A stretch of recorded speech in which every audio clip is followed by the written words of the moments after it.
Mantap. Assalamualaikum warahmatullahi wabarakatuh. Rekan-rekan semuanya, pernah mendengar tentang istilah hak guna usaha sebagai salah satu bentuk dari hak atas tanah yang ada di Indonesia? Nah, kita akan membahas beberapa hal terkait dengan HGU pada video kali ini. Ikutin ya. Mantap. Nah, rekan-rekan semuanya, HGU atau hak guna usaha adalah hak yang secara prinsip itu diberikan terkait dengan kegiatan di bidang usaha pertanian, perikanan, dan atau peternakan. Nah, jadi kalau yang tidak termasuk itu bagaimana? Itu masuknya kepada hak guna bangunan. Tapi khusus ya, hak guna usaha dan hak guna bangunan itu biasanya dipilih ketika memang badan hukum tertentu itu tidak bisa memiliki yang namanya hak milik jika dia merupakan badan hukum ya. Nah, kita mulai perlahan-lahan teman-teman semuanya. Apa itu HGU dari sudut subjeknya?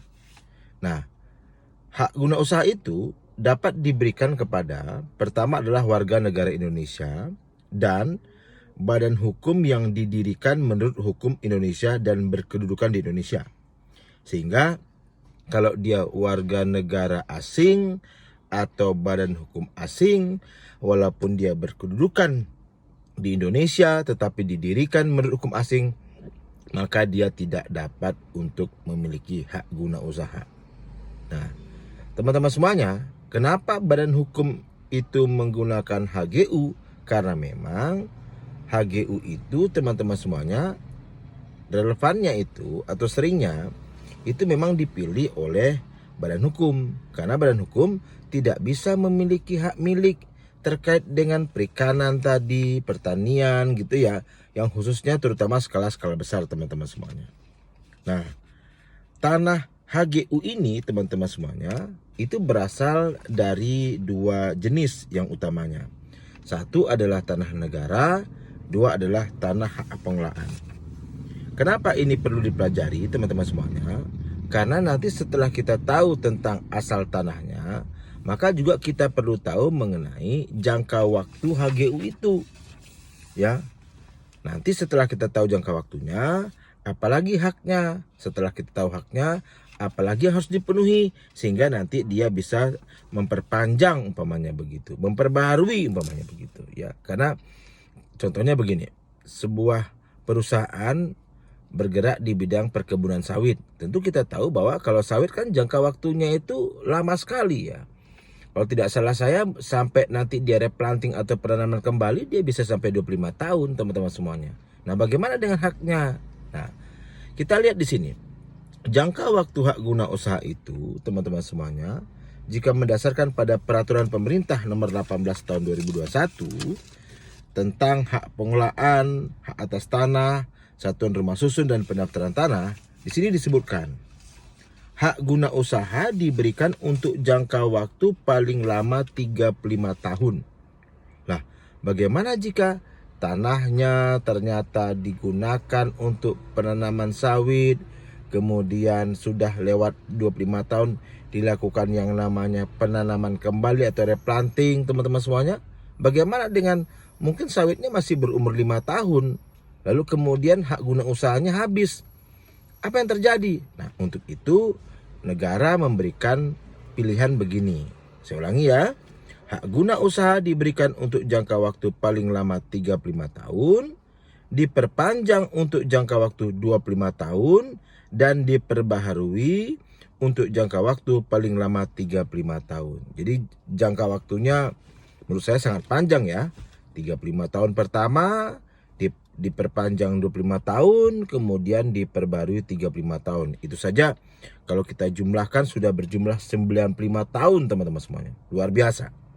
Nah, setelah jangka waktu pemberian perpanjangan dan pembaruan berakhir, tanah hak guna usaha kembali menjadi tanah yang dikuasai langsung oleh negara atau tanah hak pengelolaan. Kita ulangi tadi, ada dua dasar tanah tadi atau asal tadi, satu tanah negara, dua tanah hak pengelolaan. Jadi begitu habis waktu pemberian tapi tidak kemudian diperpanjang, atau kemudian setelah diperpanjang tetapi tidak diperbarui, maka tanah hak guna usaha tersebut kembali menjadi tanah yang dikuasai langsung oleh negara atau tanah hak pengelolaan teman-teman semuanya. Nah, timbul pertanyaan lagi nih. Bagaimana ketika seorang warga negara Indonesia atau badan hukum tersebut dia sudah habis jangka waktu HGU-nya, kemudian tanah itu dikuasai langsung oleh negara atau menjadi tanah hak pengelolaan? Apa yang bisa dilakukannya?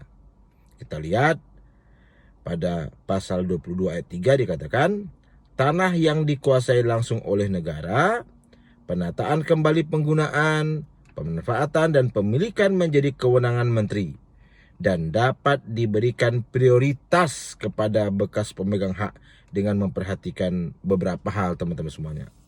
Antara lain apa?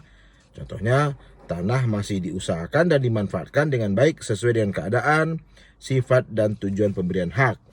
Berikutnya, syarat-syarat pemberian hak dipenuhi dengan baik oleh pemegang hak. Berikutnya, pemegang hak masih memenuhi syarat sebagai pemegang hak. Tanahnya masih sesuai dengan rencana tata ruang, tidak dipergunakan dan atau direncanakan untuk kepentingan umum, sumber daya alam dan lingkungan, dan keadaan tanah dan masyarakat sekitar. Nah, kalau sudah dipertimbangkan 7 hal ini teman-teman semuanya, maka bisa saja pemegang hak yang semula sudah habis jangka waktunya itu kemudian dipertimbangkan sebagai pemanfaat kembali teman-teman semuanya dari HGU tersebut. Nah, kita lanjut ya teman-teman semuanya. Kalau HGU kan dikatakan tadi dia berbeda dengan hak milik. Kita hari ini familiar dengan hak milik, tapi kita mungkin tidak familiar dengan HGU. Nah, apakah HGU itu, kalau hak milik kan kita tahu bisa digadaikan, bisa dialihkan, bisa dijual teman-teman semuanya. Nah, apakah pemilik HGU itu bisa nggak dia teman-teman semuanya menggadaikan, artinya menjadikan agunan teman-teman semuanya, ya? Bisa nggak begitu ya? Atau bisa nggak dialihkannya teman-teman semuanya? Nah, ini kan penting nih. Sudah mahal-mahal investasi teman-teman semuanya, kemudian timbul kebutuhan pembiayaan bank contohnya begitu, lalu gimana gitu ya. Nah, teman-teman semuanya tidak usah khawatir, terutama bagi calon pengusaha di bidang pertanian ya, perikanan teman-teman semuanya, yang penting gak usah khawatir. Kenapa? Karena pada prinsipnya Anda menggunakan usaha pertanian, perikanan atau peternakan ini ya, pada pasal 30 dikatakan begini. Hak guna usaha dapat dijadikan jaminan utang dengan dibebani hak tanggungan. Berarti sama persis dengan yang ada pada hak milik. Nah, yang berikutnya lagi nih, unik nih.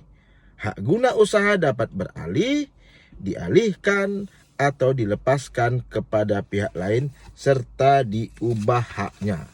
Jadi kalau sudah kalimatnya begitu, bagaimana? Apakah ini bisa jadi hak milik atau hak guna bangunan teman-teman semuanya? Ya, di sini sudah dikatakan kan bahwa pada prinsipnya teman-teman semuanya itu dapat, saya ulangi ya, dapat dilakukan.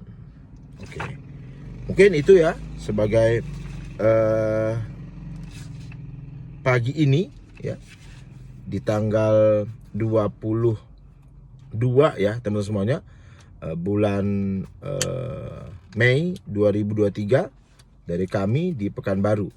Semoga video ini bermanfaat teman-teman semuanya. Jika ada pertanyaan silakan ditanyakan di dalam kolom komentar. Minta maaf kalau beberapa waktu kami tidak membuat video ya, tidak punya maksud apa-apa. Ini terlebih kepada kelalaian kami lah ya, kesalahan kami dalam memproduksi video. Terima kasih. Assalamualaikum warahmatullahi wabarakatuh. Mantap.